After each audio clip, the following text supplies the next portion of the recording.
ვაშინგტონში ვართ და ირაკლი შაიშმელაშვილს შევხვდით, გამოვიყენებ შესაძლებლობას და ბოლო პერიოდის ამბებზე კითხავ მოკლედ, სპეცრაზმელების დაკავება, გრიფი საიდუმლო რატომ ადევს ამ საქმეებს, საინტერესოა, მაგრამ მანამდე პოლიტიკური თავშესაფარი მიიღე და როგორი იყო ეს პროცესი, როგორია შენი ცხოვრება ახლა? მაუყურებელს ვუთხრათ, რა პერიპეტიები გამოიარე? გამარჯობა პირველ რიგში და მიხარია რომ ნახე შეხვდი. ხო, ძალიან რთული პერიოდი გავიარე. სამწუხაროდ გარედან ეს სხვანაირად ჩანს, თუმცა რეალობაში ურთულესი წელიწადნახევარი იყო ეს, დატვირთული, ემოციურად, მენტალურად, ნერვიულობის დონეზე, თუმცა საბოლოო ჯამში კარგად დასრულდა და ეს ძალიან მნიშვნელოვანი არის სამართლებრივი თვალსაზრისით, თუმცა მეორე მხრივ, როდესაც პოლიტიკურ თავშესაფარს იღებ, ხდები ოფიციალურად ასე თქვა დევნილი იძულებით გადაადგილებული პირი სხვა ქვეყანაში და ეს ჩემთვის პირადად ძალიან რთული არის ემოციურად, იმიტომ რომ ეს შესაძლოა ანუ ვითავისებ და ვიაზრებ, რომ შეიძლება აწლეულები გაგრძელდეს და აწლეულების განმავლობაში არ მეღირსო სამშობლოში დაბრუნება. ეს ყველაზე ცუდი სცენარი, მაგრამ იმედი მაქვს, თუმცა არა, ასე არ მოხდება და დიქტატურა არ დამკვიდრდება ჩვენს ქვეყანაში. არასდროს არც ერთ დიქტატურას, არც ერთ ტირანიას მუდმივი არაფერი არ ქონია და ბუნებრივია დასრულდება ეს რეჟიმი და მგონია რომ ძალიან მალე დასრულდება ეს რეჟიმი. ხო, ახლა მეტნაკლებად უსაფრთხო გარემოში ხარ, ალბათ ბოლომდე უსაფრთხო გარემო არ არსებობს შენთვის, რადგან ძალიან ბევრ ინფორმაციას ფლობ და ხარ რეჟიმის სამიზნე და აი ბოლო პერიოდის ამბებზე მინდა კითხო, ჩემთვის პირადად რაც ხდება სპეცრაზმელების დაკავება არის ფასადი, რაღაც ტრიუკი, როგორც ივანიშვილი ხშირად ამბობდა ადრე და ამ ყველაფრის მიღმა კონკრეტული მიზანი იმალება. შენ რა ახსნა გაქვს? რატომ გახდა რეჟიმი იძულებული რომ დაეკავებინა სპეცრაზმელები? გურა, მოდი გადავახვიოთ აი წელიწადნახევრის უკან, როცა ეს მძიმე დღეები დაიწყო საქართველოში, ხო? 28 ნოემბრიდან მოყოლებული თვეების განმავლობაში ხდებოდა მოქალაქეების მასობრივი ცემა. პირდაპირ ეთერში, ოღონდ ეს არ ყოფილა ვიღაცის ტელეფონით გადაღებული, ხო, კადრები პირდაპირ ეთერში და ყოველთვის ვიძახდი ამას, რომ მაყურებელმაც რო იცოდეს, რადგან ამ პროცესებს შინაგან საქმეთა სამინისტროში სპეციალური მართვის ცენტრიდან უყურებენ, სადაც არის ეს ეგრეთ წოდებული ტელევიზორები და ლაივ კამერებით, რომელსაც თვითონ შინაგან საქმეთა სამინისტრო და სახელმწიფო უსაფრთხოების სამსახური მართავს. ანუ მინისტრის მოადგილეები, გადაწყვეტილების მიღები პირები ამ ყველაფერს უყურებენ. ანუ მართვის ოთახია, სადაც ყველა კამერა ჩანს. საიდანაც მართავენ ამ პროცესებს. და რუსთაველზე დამონტაჟებული ყველა კამერიდან, მათ შორის აკუმულირებული არის ერთ ოთახში, საიდანაც უყურებენ ამ პროცესებს. შესაბამისად, შენი კონკრეტული ფაქტიც რომ მოხდა, იმ წუთასვე იცოდა ხელმძღვანელობამ, რომ ეს იყო დანაშაული. და ეს არისო, ანუ ერთი რომ ჟურნალისტი ხარ, ჟურნალისტური საქმიანობა და მეორე მხრივ როგორც აი მოქალაქეს, ხო? ანუ თუ რამე დააშავეს შენ და კანონდარღვევა ჩაიდინე, ამისთვის სამართლებრივი მექანიზმები არსებობს, როგორ დაგაკავონ, რა მეთოდებით, როგორ გადაგიყვანონ და ასე შემდეგ. კი ბატონო, თუ იქ მე რამეს ვაშავებდი, უნდა დავეკავებინებ სპეცრაზმელს და წავეყვანე განყოფილებაში, მაგრამ ის მე თავს მესხმის და მე გარბის. იმ დღესვე ეცოდინებოდა ეს და იცოდა ხარაზიშვილმა, ეს იცოდა მინისტრის ყველა მოადგილემ, მისი ვინაობა, თავდამსხმელის ვინაობა, იმიტომ რომ სისტემაში ესეთი რაღაც არ იმალება. კი არ იმალება, როცა ხდება, თვითონ ხელმძღვანელობა აიდენტიფიცირებს ამას, ხელმძღვანელობა ითხოვს, ვინ იყო ამ პროცესში ჩართული. რომ იცოდნენ, მე რა ქმედითი ნაბიჯები გადადგან ამ პიროვნების შესანიღბად, პირობითად დასაცავად და ასე შემდეგ, რომ მე სივრცე ჩაკეტონ. რომ ქონოდათ სურვილი, ხო, ანუ სამართლებრივად მაქსიმუმ ერთ კვირაში გამოიძიებდნენ ამ საქმეს. რომ აღარ ვთქვათ ეხლა ის, რომ ეს იცოდა პირობითად ხარებამაც, იცოდა მინისტრის მოადგილეებმაც, იცოდა გომელაურმაც, ხო?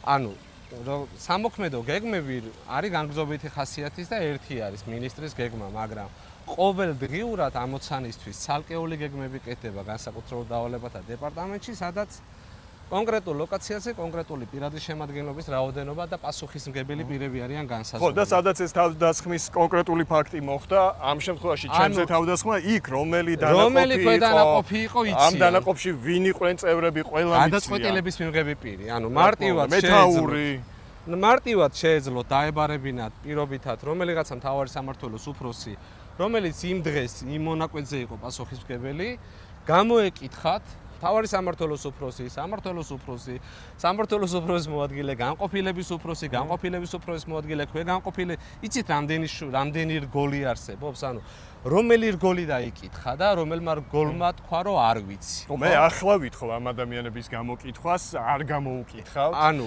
აქ კიდე ახალ მასალაში რადევს არ ვიცი, ჯერ ერთი გრიფის აიდუმლო და ადეს და ეს რატომ ხდება ამაზეც კითხავთ, მაგრამ ბოლო ფურცელი თარიღდება 13 დეკემბრით, 2024 წლის 13 დეკემბრით. მას შემდეგ მათ არანაირი საგამოძიებო მოქმედება ჩემს საქმეზე არ გაუკეთებიათ, არ ჩაუტარებიათ და მხოლოდ ელისო ჯარიაშვილის გადაცემის ეთერში გასვლის შემდეგ ორ დღეში ტრიბუნასთან დადგა პროკურორი. მე როგორც ვიცი გურამ, როდესაც ელისომ ეს ძალიან მნიშვნელოვანი სიუჟეტი გააკეთა და ერთგვარი ინსპირაცია იყო მთავრობისთვის, ფიქრობ ამას, რომ ეს გამოძიება, ასე ვთქვათ, ჭყალებში საუცბათებლად ჩაეტარებინათ და ეგრეთ წოდებული დამნაშავეები ეპოვათ. ესენი შესაძლოა მართლა იყვნენ დამნაშავეები და მართლა ღებულობდნენ, მაგრამ არა კონკრეტულ შემთხვევაში და არა კონკრეტულად ყველა სხვა დანარჩენი შემთხვევაში. აი კიდევ ერთხელ მინდა, როგორც ჟურნალისტი, ანუ მარტო თქვენ ხო არ იყავით, აი თუნდაც მაკაჩი ხლაძე ავიღოთ, ხო? ლევან ხაბეშვილი იყო, იქ დათო ხაცარავა იყო, იქ მაისაშვილი რო იყო, იქ კიდე უამრავი ახალგაზრდა გოგონები იყვნენ. რამდენიმე ასეული ადამიანი. დიღომში ხარება რომ მანქანიდან აგინებდა მოქალაქეებს და ასე და ანუ უამრავი ფაქტი არის ხო ამაზე. ფორმულას თანამშრომელს წიხლი ჩაარტყა ხარებამ და ამის ვიდეო არსებობს. კი, შემოფარგლეს 5 თანამშრომლით. ანუ რა ლოგიკით შემოფარგლეს? ანუ აქ მნიშვნელოვანი და საინტერესო რა არის, იცით? ანუ რატო დაგრიფეს? მოდი ესე ვთქვათ, ხო? პირველი რო არ გამოვიდეს საზოგადოებისთვის არ გახდეს ცნობილი ვინები არიან ეს პიროვნებები. რო არ მოხდეს ამ პიროვნებების იდენტიფიცირება და ტელევიზიებმა სურათებად არაჩვენოს. მათი უსაფრთხოებისთვის ვაკეთებ არანაირი უსაფრთხოება აქ არ არის, აქ რა არის, იცი ყველაზე მეტად ამ ადამიანებს ზუსტად ამისი ეშინიათ, იმიტომ რომ ეს ადამიანები შენთან მაგრები არიან, როცა ნიღაბი უკეთიათ. კი ბატონო. თორე როცა ნიღაბი არ უკეთიათ, ეს ადამიანები არიან ჩვეულებრივი ვირთხები. კი ეს მე საკუთარი თვალით ვნახე, როცა ერთ-ერთი სპეციალისტის სახლში მისამართზე მივედი და მივედი იქ იმისთვის რომ მეკითხა, ნამდვილად შენიყავი თუ არა ჩემზე თავდამსხმელი და დაიმალა სოციალური ქსელიდან ფოტოები, ვიდეოები წაშალა. ნიღბით მაგრები არიან, უნიღბოდ არა. გურამ, იცით რა არის, ანუ ზოგადად ძალოვან სტრუქტურაში, განსაკუთრებით თავდაცვაში და შინაგან საქმეთა სამინისტროში მე ბევრჯერ ყოფილი ვარ, როცა ლექცია ჩამიტარებია, გაკვეთილები ამიხსნია და ვასწავლით რას, როდესაც როგორ უნდა დაიცვან მან თავიანთი ქვეყანა და ვაიდენტიფიცირებთ ვინ არის ჩვენი რეალური მტერი.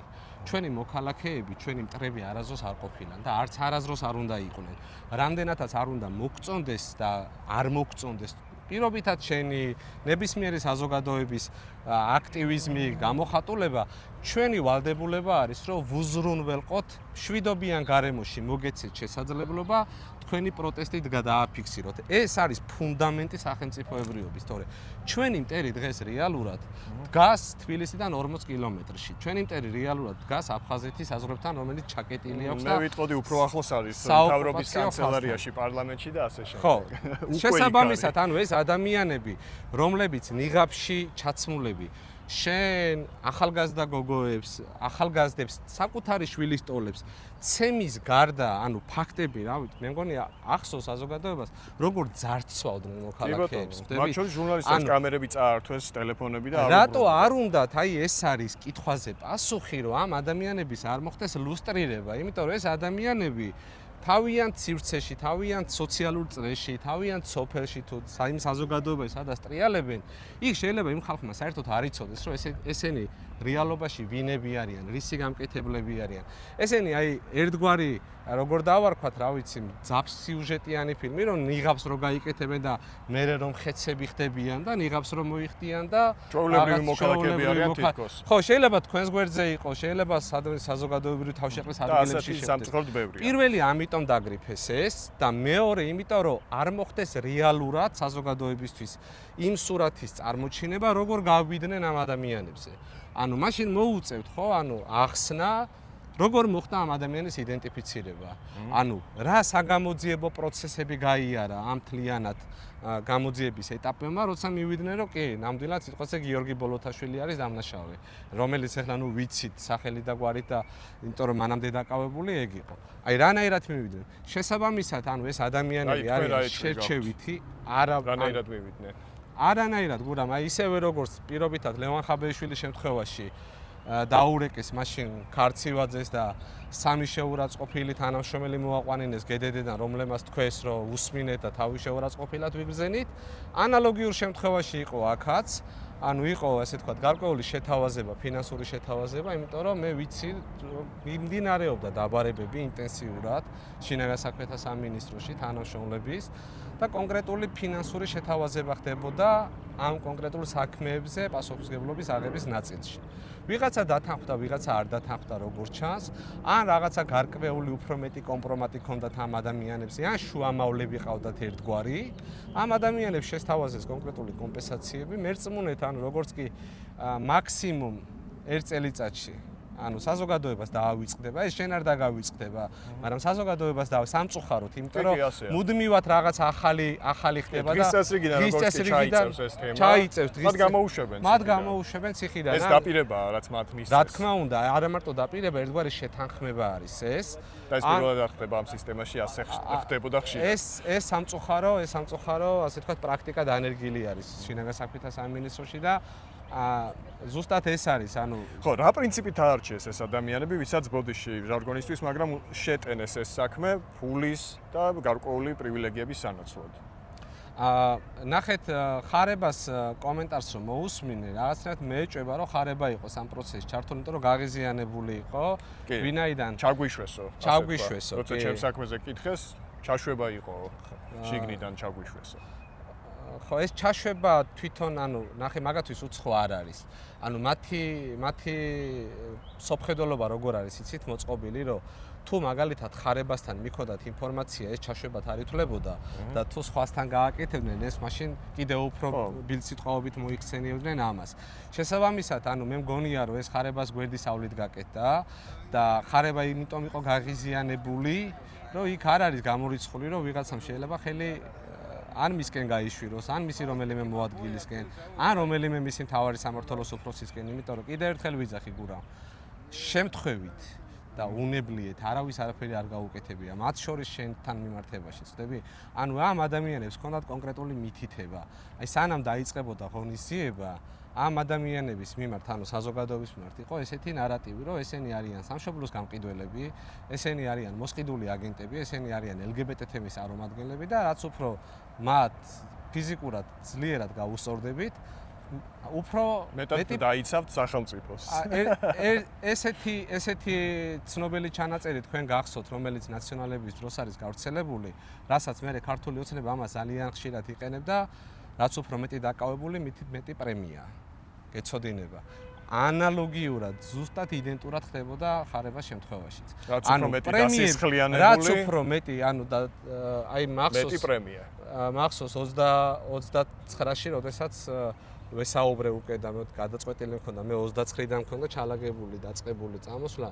მოვიდნენ, აიცი, როგორ აი ბრძოლისველი და რო ბრუნდებიან, ხო იცით, აი გამარჯვებულები და რამდენი დალეწეს, რამდენი დაამტრიეს, რამდენი გააკეთეს და ნუ მე ამაზე ვის რამდენი პრემია ჩაერისხებოდა. სამწუხაროდ ესეთი მიდგომა და ესეთი დამოკიდებულება ამ სისტემის ერთგვარ სახით იქცა და ამ სახის ვერ ჩამოიწმინდავენ, ანუ ვერც კობახიძე, ვერც ყაველაშვილი, ვერც ივანიშვილი, ვერც ჩამოწმენდის მცდელობა ირაკლი ახალასაც ვაკვირდებით, თუნდაც საერთაშორისო პარტნიორებისთვის რამდენიმე სპეცრაზმელის დაკავება რამდენიმე საქმეზე და ეს რანაირად შეიძლება იყოს საკმარისი ერთი ჟურნალისტი, ერთი პოლიტიკოსი, ერთი მომიტინგი არ დაშავებულა იქ. მარტივად რო ავიღოთ, აი ეს 5 თანამშრომელი, ერთი არის ყოფილი დაცვის პოლიციის, 4 გამოდის განსაკუთრებულ დავალებათა დეპარტამენტის თანამშრომელი.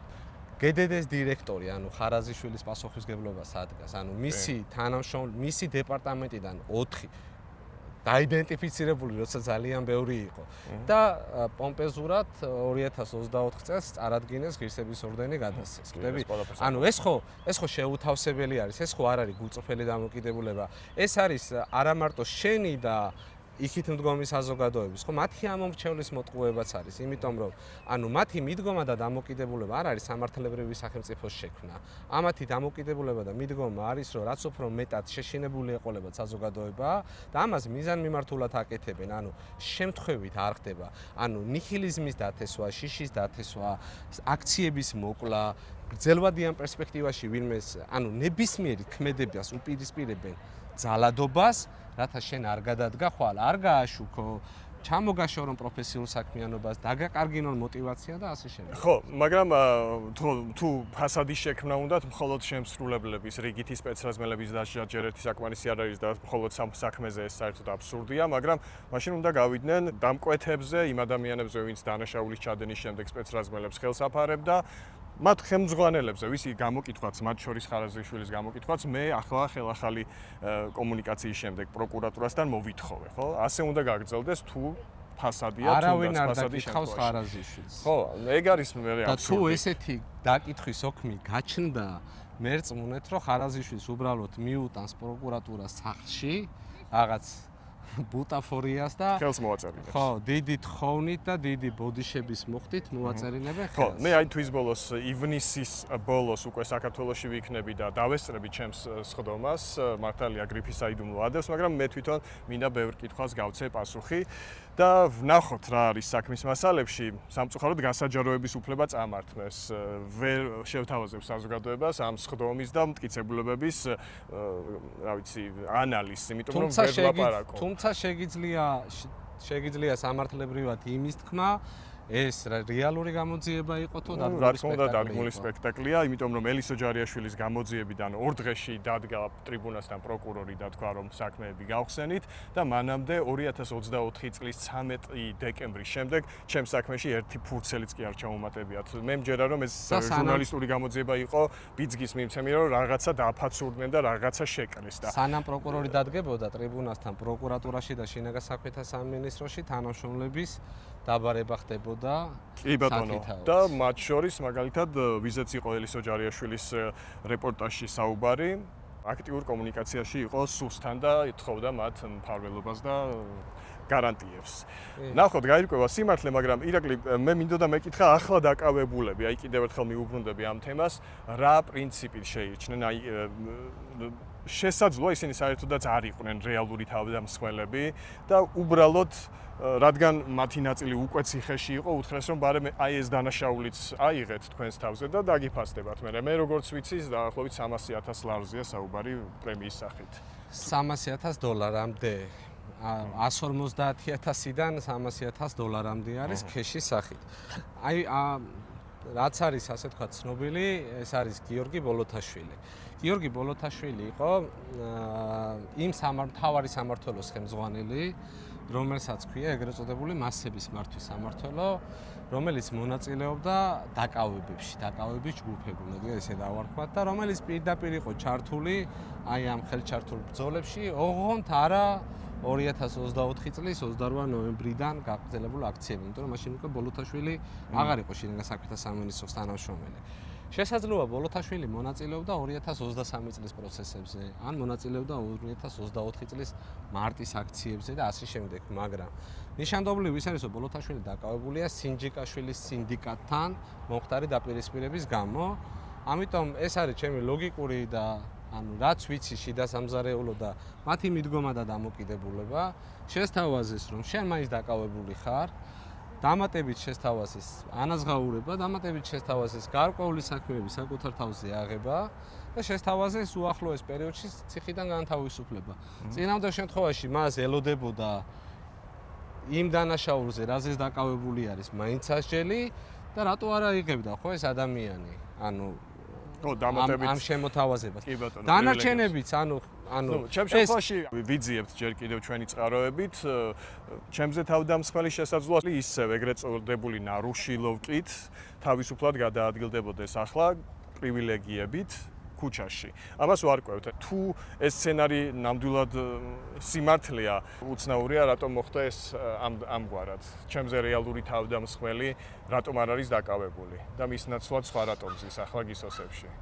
იმიტომ რომ ეს რეალური თავდასხმელი იყო იმ ქვედანაყოფის წარმომადგენელი, რომელიც ასოცირდებოდა, ასე ვთქვათ, ხარებას სასტავთან და ხარებას ჯგუფთან და მისი მფარველობა არის, ის მფარველობს ალბათ. და ის ვერ აიღებდა იმ $300,000. ის ვერ აიღებდა საკუთარ თავზე ამ პრემიის სანაცვლოდ. დააკვირდით ხარები კიდევ ერთხელ დაუბრუნდეთ მის განცხადებას, როგორი გაღიზიანებული იყო. ანუ ხარებას ერთგული და ხარებას სასტავი ამ პასუხისმგებლობას არ აიღებდა საკუთარ თავზე და ის ზუსტად ამიტომ იყო გაღიზიანებული. ანუ მისგან არ იყო ნებართვა, თორე მისგან რო ნებართვა ყოფილიყო, ხარებას გამო ხო გეუბნებით, ანუ მეორე დღესვე წავიდოდნენ ციხეში და ჩაჯდა რო ეთქვა რომ აი всё უნდა თქვენ პასუხი უნდა აგოთ. ანუ ხარებას დღემდე ისეთი გავლენა აქვს სისტემაში, რომ მის ბიჭებს მფარველობს ბოლომდე? მის თანამშრომლებს, რა თქმა უნდა, კი. ხო, იმიტომ რომ ეს არ არის მხოლოდ რაღაცა ოფიციალური სტრუქტურის დანაყოფი, ხო, ხარებას ისინი ემორჩილებიან დარწმუნებული ვარ სხვა ბინძურ საქმეებში, არაფორმალურად რა ეს ხალხი გადანაწილებული არის დღეს გურამ, როგორც სხვადასხვა დაცვის კომპანიებში, აგრეთვე გადანაწილებული არიან სხვადასხვა ბიზნესმენების პირადაცვებში, სხვადასხვა კრიმინალური სინდიკატების პირადაცვებში, სხვადასხვა კოლ-ცენტრების დაცვებში, ძალიან დიდი ანაზღაურებით, ძალიან დიდი პრივილეგიებით, შენარჩუნებული აქვთ ეგრეთ წოდებული ნარუშილოკები, ესე დავარქვათ, მოკლედ სამსახურებრივი საბუთები. ანუ ამ ადამიანებს აქვთ უზარმაზარი ხელფასი ისევ, აქვთ იარაღს ატარებენ ეს ადამიანები, ამიტომ გრძნობენ თავს, ასე ვთქვათ, ჭყალებში დაცულად და ამ პრივილეგიებს აძლევს ზუსტად ხარაზიშვილი. ხარაზიშვილის უკან დგას გომელაური და გომელაური. ანუ რაღაცნაირი არაფორმალური დაჯგუფება აქვს ხარაზიშვილს, ასე გამოდის. არა მარტო ხარაზიშვილს, სინჯიკაშვილსაც იგივე ქონდა, კრიმინალურ სინდიკატებსაც იგივე ქონდათ. თქვენ არ ვიცი, იცით თუ არა, ანუ ეს კრიმინალური სინდიკატები და განსაკუთრებით ეს ბიზნესმენები ესეთი ტენდენცია არსებობს, აი კონკრეტული უბრალოდ არ დავასახელებ იმ ბიზნესმენს, ირანის საელჩოს ნომრებს დადიან, ანუ $25,000 არის სტავკა, რომ ესე ვთქვათ, იყიდო საელჩოს ნომერი, მანქანას მიაკრა, ჩაბურო და ხელშეუხებელი პირი ხარ, დადიხარ ბასლაინზე, არ გაჩერებს პოლიცია, ასე შემდეგ და ანუ როგორ გამრავლდა რომ დადიან ანუ ეს ბიზნესმენები და უკვე 3-4 ბრონირებული მანქანა დაყვება, ანუ რაც ბიზნესს და კრიმინალურ სინდიკატს დაცვა ყავს, შეიძლება ერთობლიობაში იმდენი არ ყავდეს თვითონ ღარიბაშვილისა, კობახიძეს ან პაპუაშვილს. რასაც ახლა ყვებით ირაკლი, ეს არის ჩეჩნეთის მოდელი. ჩეჩნეთის მოდელი არის და ზუსტად ამისკენ მიდიან გურამ, ანუ რატო უნდათ, ანუ შექმნან, ანუ ეს კრიმინალური სინდიკატები, ეს ადამიანები იქნებიან, ანუ ლამბორჯინის ცენტრი რო გააკეთეს. ლამბორჯინის ცენტრი არ გაუკეთებიათ ქართველი მოსახლეობისათვის, ის გააკეთეს თავისი ბაბლისთვის, ხო? ანუ ის მაღალი ფეშენებელური ვილები, ის მაღალი, ანუ ეხლა დაიდო განცხადება, უყურებდი კაჭრეთში ვილები შენდება, რომელსაც ექნება ავტოფარეხი, სადაც საკუთარი თვითფრინავი იქნება განთავსებული, გამოვა გასაფრენი ზოლი იქნება მოწყობილი და გაფრინდება, ანუ $3,000-დან იწყება კვადრატული.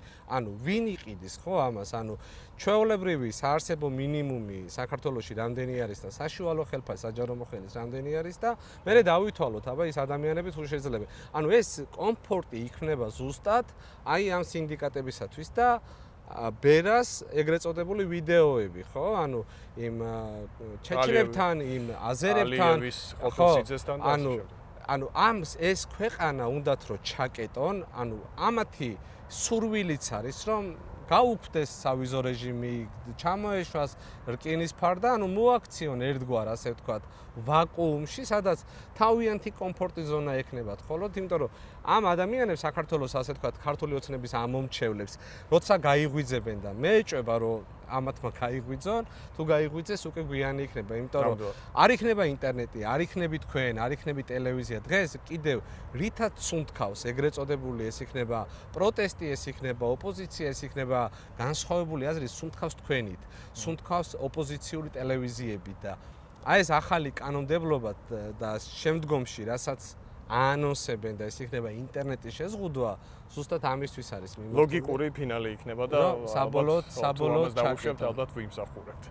თუმცა კიდევ ერთხელ მინდა ვთქვა, რომ მარტო ერთი ირაკლი ამ პროცესებს არ უშველის, ისევე როგორც მარტო ერთი გურამი, რომელსაც შენაკეთებ და ეს ძალიან მნიშვნელოვანი საქმეა, ვერ შევცვლით. აქ აუცილებელი არის საზოგადოების განსაკუთრებით მოქმედი თანამშრომლების, ყოფილი თანამშრომლების ჩართულობა, მხარდაჭერა ამ პროცესებში დახმარება, იმიტომ რომ მე მხოლოდ ჩემი თავისთვის არ ვივცი.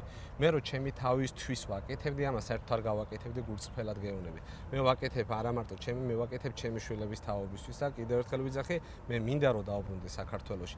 მიუხედავად იმისა, რომ ისეთ ქვეყანაში ვცხოვრობ, სადაც ხალხი ნატრულობს ამ ქვეყანაში ჩამოსვლას, ჩემი ოცნება, ჩემს ქვეყანაში დაბრუნებაა და იქ სიბერის გატარება არის და ამიტომ მნიშვნელოვანი არის საზოგადოებამ ერთი მხრივ გაიაზროს პასუხისმგებლობა და მეორე აი იმ შიშიდან, აი იმ შიშის ჩარჩოებიდან, რომელიც ივანიშვილის რეჟიმმა შექმნა, გამოვიდეს. იმიტომ რომ ჩვენ შეგვიძლია, გვაქვს ამისი რესურსი და ცოტა ხანში დავანახავთ რისი გაკეთება შეგვიძლია. ყოველ შემთხვევისათვის მცდელობას არ დავაკლებ. წარმატებები თქვენ ამერიკაში და ყველას ვინც აქ ხართ, ბევრი ხართ, ვიცი, ვინც მზად ხართ რომ თქვენი რესურსებით კონტრიბუცია შეიტანოთ ქვეყნის გადარჩენაში. ვნახოთ წინ კიდევ ბევრი საინტერესო და იმედია რომ რომელიც თქვენს ახსნას ალბათ საჭირო ეს მომავალში. ოდესმე მექნება შესაძლებლობა რომ აი ეს ადამიანები ღია დავასახელო, ვინც საოცარ და უზარმაზარ როლს ასრულებენ ჩემს ზურგს უკან აბსოლუტურად გულწრფელად და მოხალისეობრივად ამ პროცესებში და რაც უფრო ბევრი ესეთი ადამიანი იქნება ამ პროცესებში ჩართული, შედეგები კიდევ უფრო მყისიერი და უფრო ეფექტური იქნება. ხო და თქვენ დააფუძნოთ ცოტა ხნის წინ ორგანიზაცია, რომლის ერთ-ერთი მიზანიც იქნება რომ დაეხმაროთ ადამიანებს, ვისაც უნდათ თუნდაც ამ პროცესში საკუთარი წვლილი შეიტანონ. ეს იქნება საჯაროდ კონკრეტულ ფაქტებზე ლაპარაკი თუ სხვა ნებისმიერი ზაობა, ღიაობა არის, ანუ ჩვენ ჩაკეტილი არ გვაქვს და ზუსტად იმიტომ გაკეთა ორგანიზაცია, რომ გქონდეს ამართლებრივი ფუნდამენტური საფუძველი, გაგვეხსნას ხელფეხი, კონკრეტული აქტივობები განვახორციელოთ. ნახოთ. ხო და მნიშვნელოვანი სიგნალია ის, რომ თქვენ პოლიტიკური თავშესაფარი მიიღეთ ამერიკაში სხვებისთვის, რომ თუ ამ სისტემასთან ბრძოლას ქვეყნის შიგნიდან ვერ ახერხებთ, ეს შესაძლებელია მოხდეს ემიგრაციიდან და უსაფრთხო გარემოდან და ალბათ ამ შემთხვევაში თქვენი დახმარების იმედი ბევრს აქვს და მზად ხართ იმისთვის, რომ კონსულტაცია ექნება ეს თქვენი გამოცდილება სირთულეების გადალახვის მხრივ გაუზიაროთ მათ. კი, და არა მარტო ამერიკაში, ანუ ძალიან ბევრი არის კიდევ ევროპაში. ანუ ჩვენ უნდა შევძლოთ აი ეს დიასპორა, აი ეს ადამიანები, რომლებიც უზარმაზარი ინტელექტუალური და შრომითი რესურსი, რომელიც ქვეყნიდან არის გადინებული, ამებს რაღაცა კონსოლიდირება მოვახდინოთ, ამ ადამიანების რესურსები, ძალები და შესაძლებლობები გავაერთიანოთ და გამარჯვება გარდაუვალი არის. მადლობა, წარმატებები. მადლობა, გურა.